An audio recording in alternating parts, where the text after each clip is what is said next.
No map showed the forest anymore. Locals said the trees had grown too close together, swallowing the road that once led inside. At the center of that forest stood an abandoned psychiatric hospital known only as Blackwood Asylum. It had been closed for over 40 years. I entered the forest at 12:46 a.m. The moment I crossed the tree line, my phone lost signal. Even the night sounds, crickets, wind, distant animals, fell silent. It felt like the forest was holding its breath. Then I saw it. The asylum rose between the trees like a rotting corpse, windows dark, walls cracked, vines crawling up its sides as if trying to pull it back into the earth. The front door was already open. That should have been my warning. Inside, the air was cold and damp, carrying the faint smell of disinfectant and decay. My flashlight flickered as I stepped into the main hallway. Old wheelchairs lay overturned. Patient files were scattered across the floor.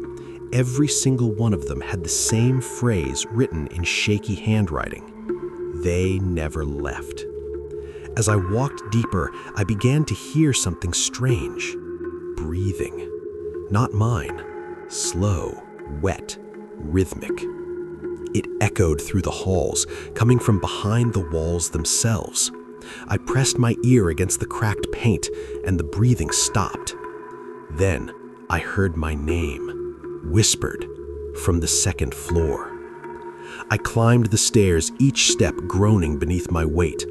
At the top, I found a long corridor lined with padded rooms. Most doors were open.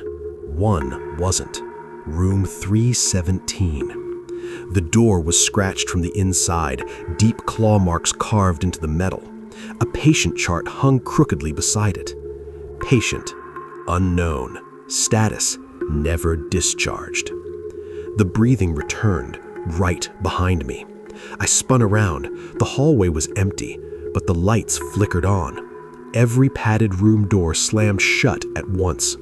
From inside them came laughter, crying, screaming, all overlapping, all wrong.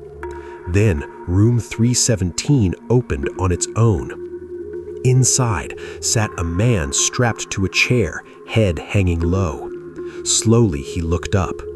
He had my face, older, pale, eyes sunken and shaking.